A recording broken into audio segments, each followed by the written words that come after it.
Ireland take on Italy as they begin their World Cup prep. My name is Mark, let's talk rugby.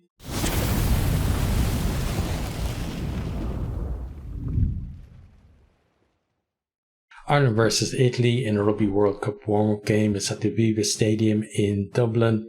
It is on Saturday the 5th of August and kickoff is 8 p.m. BST. This is Ireland's first warm-up game in the build-up to the Rugby World Cup and Italy's second. They faced Scotland last week. Let's have a quick look at the two teams. Ireland got Jimmy O'Brien, fullback, right wing is Keith Earls, centres Robbie Henshaw and Stuart McCluskey, left wing Jacob Stockdale, halfbacks Jack Crowley and Craig Casey. The front row then is Dave Kilcoyne, Rob Herring and Tom O'Toole. Second row, Ian Henderson and Joe McCarthy. The back row, Ryan Baird, Caelan Doris and Jack Conan. And then on the bench, they've got Tom Stewart, Cian Healy, Tyke Furlong, Tyke Byrne, Cian Prendergast, Caelan Blade, Kieran Frawley and Calvin Nash. So I'd say it's kind of like a 1.5 team, not really a second team, because you got some players in there who are starting, who would be starting in the Rugby World Cup, and players coming off the bench who would be starting the Rugby World Cup as well. So not entirely a second team, I don't think. Onto the Italian team, kind of similar for them as well. So fullback, we've got Tommaso Allen. Right wing is Paolo Ogdogu. The centres, Juan Ignacio Brex and Tommaso Menoncello. Left wing is Monte Ione. The halfbacks, Paolo Garbisi and Stephen Barney. Back row is Tawa Halafihi, Manuel Zuliani and Sebastian Negri. Second row is Federico Ruzza and Dino Lam. The front row then is Marco Riccioni, Giacomo Nicotera and Danilo Fischetti. On the bench then they have Luca Bigi, Paolo Buonfiglio, Simone Ferrari, Nicolo Canone, Michele Lamaro, Lorenzo Canone, Alessandro Fusco and Lorenzo Pani. Okay, so these two sides, they played each other in the Six Nations this year. It was in Rome.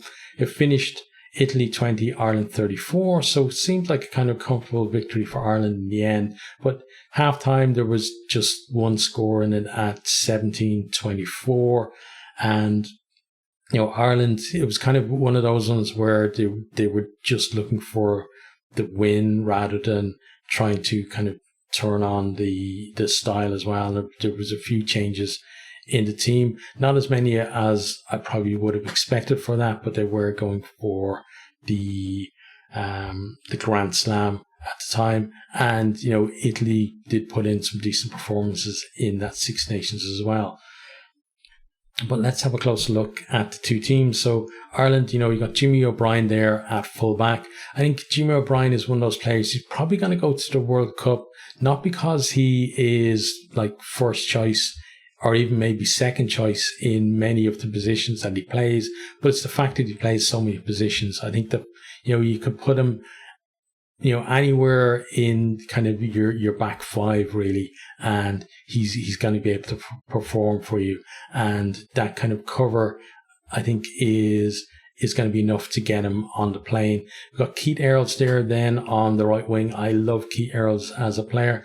I think like with injuries and stuff, he never really lived up to his full potential as well. We had that kind of thing where he came on the scene first.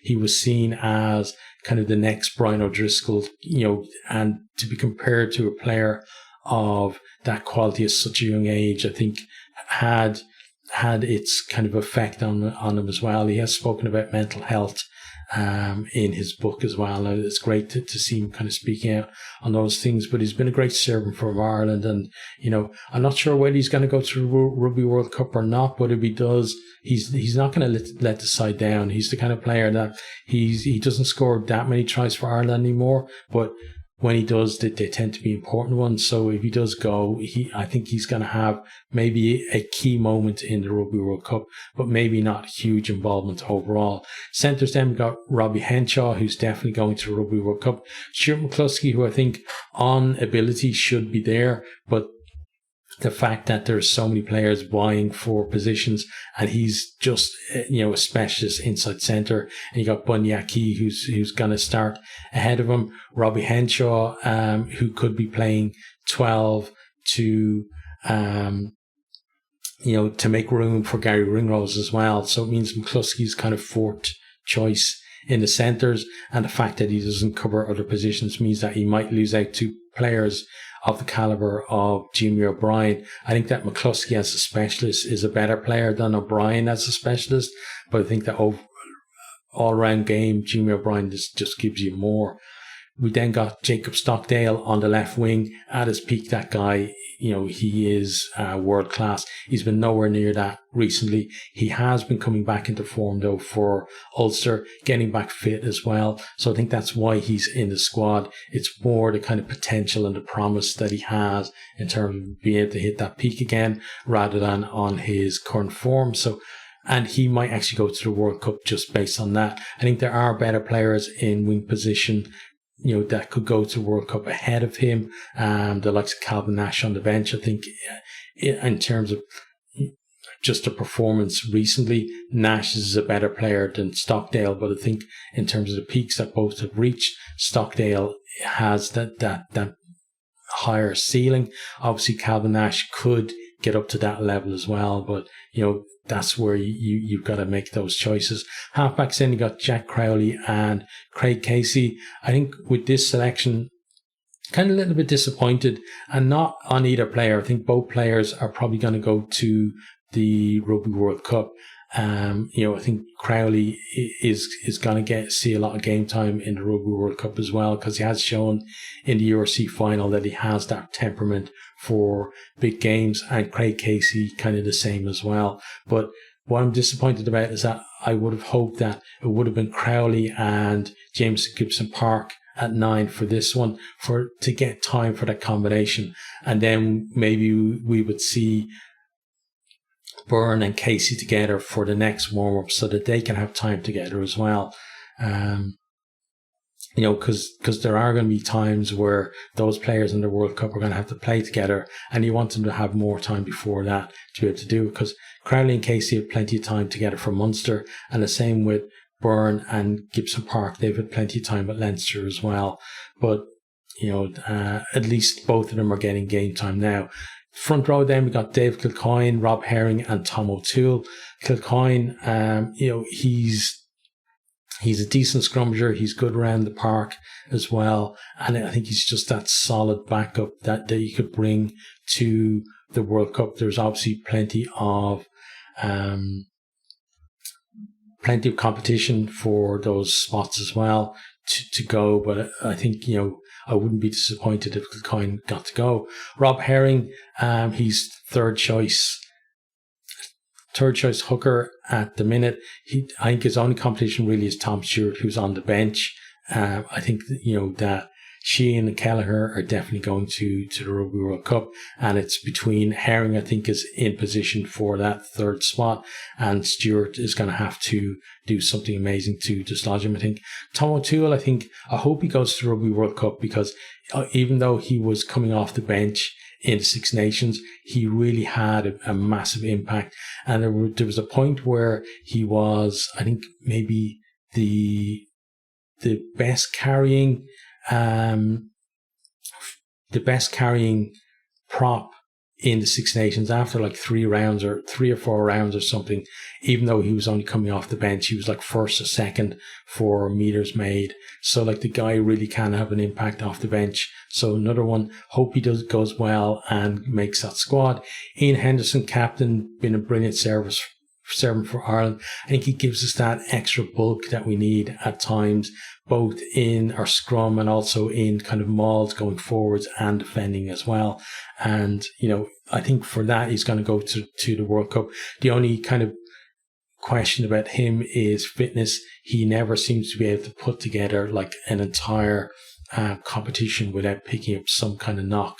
Joe McCarthy, I think he's on the edge of those who are currently in the squad. I think at the moment he's probably not going to the Rugby World Cup. He's going to have to win his place there. Ryan Baird, I think, goes because he has that ability to cover second row as well.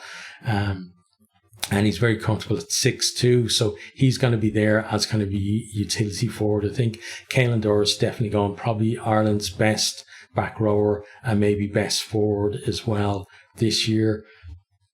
Jack Conan, I think he goes, but he has that thing of,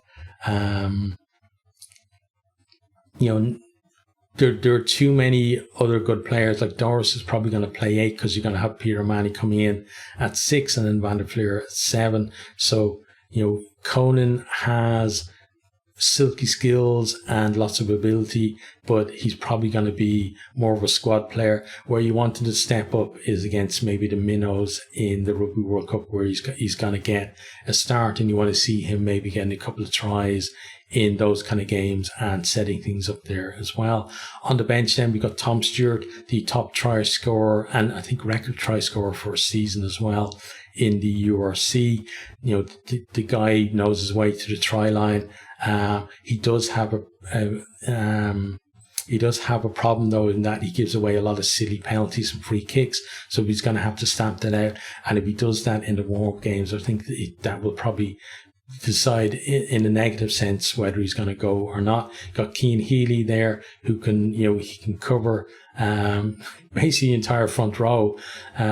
So he's definitely going to the Rugby World Cup barring injury. Tyke Furlong, he's definitely going to go to the World Cup. I didn't feel like even in the Champions Cup final that he was actually fully match fit, and I want to see him getting more game time and getting back to full fitness as well, because he wasn't very good against Scotland.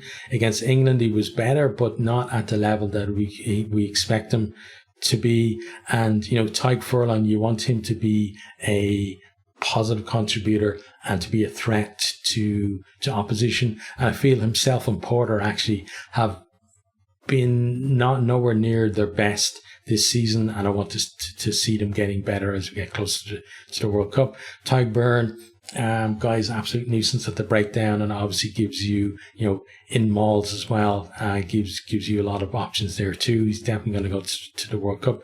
Keane Prendergast is basically playing for his spot. Same with Caelan Blade. Kieran Frawley, he's another one like Jimmy O'Brien that's kind of may put his hand up for a utility back.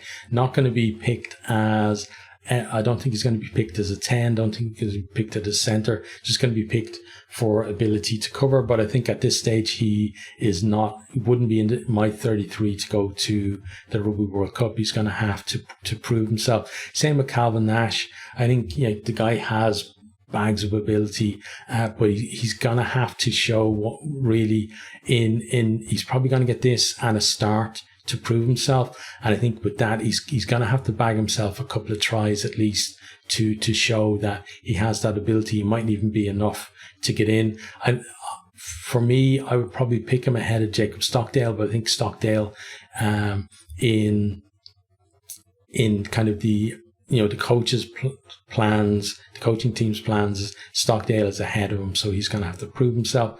On to then the Italy team. So you got Tommaso Allen at fullback, definitely going to go to the Rugby World Cup as a 10 and an option at fullback. Personally, I don't think he offers as much at fullback as he does at 10, but having two playmakers on the field really will help them. Paolo Ogdogu, he's I think playing for his spot. I think the centres, Brex and Menoncello, both will go to the Rugby World Cup. I think Brex will certainly start. Menoncello will be kind of putting his hand up to get a starting berth in the Rugby World Cup. Ioane, I think definitely going to go. Obviously couldn't play the Six Nations because he was playing for the Melbourne Rebels in the Super Rugby competition, but I think he has so much ability. He's definitely going to go to the Rugby World Cup and probably going to be a starter. Garbisi, possibly the starting 10 for the Rugby World Cup. The guy just kind of gives him a little bit difference to Alan. Alan's more of a kind of a steady Eddie, I would say, at 10, whereas Garbisi can give you that kind of Finn Russell magic that a lot of sides are going for these days. So he's definitely going to go. Whether he's going to be the starting 10 or not, we'll have to see. Stephen Barney then at 9 seems to be the preferred starter at 9. He's definitely going to go to the World Cup and probably be a starter. Then we got Halafihi is playing for a spot, I think, to get into the squad. Zuliani, I think, is in the squad already, as the same as Negri and Rutza as well. Lam is kind of be given a chance to try and force his way in there. The front row then, Riccioni, Nicotera and Fischetti, I think they're all going to go to the Rugby World Cup and might actually be the starting front row for them as well. BG is definitely going to go. Then Juan Figlio, one who's kind of, has a chance to maybe force his way in. I think Simone Ferrari is going to go to the Rugby World Cup. Nicolo Canone, absolutely definitely going to go and probably going to be a starter. Maybe himself and Rutza will be the starting locking combination at the Rugby World Cup. Michel Lamoureux, he's the captain, absolutely going to go to the World Cup and start. Lorenzo Canone is probably going to start beside him in the back row at the Rugby World Cup as well. I think Fusco probably goes to the Rugby World Cup as well. Pani made his debut last week. He had some good things, some bad things. Probably going to have to impress in this. He might get another start in the next warm-up game. We'll have to see. If he doesn't start the next warm-up game, I think you can probably kind of rule him out of the squad at that stage. But those are the two teams. How do I think the game is going to go? I think Ireland are going to have enough to beat them. I think a lot of the players are going to be a little bit rusty though, so it's not going to be. It's not, a lot of people are probably thinking, oh, Ireland would beat this Italy team like the Grand Slam champions. They're going to beat them by 25, 30 points easy. I think what will actually happen is the game will be close. Ireland will blow a few chances maybe early on, not be as clinical as we've seen them. Italy will play around in their own 22 and maybe get caught out and punished for it, but still do it. So Ireland will probably have a lead coming into the last 20 minutes.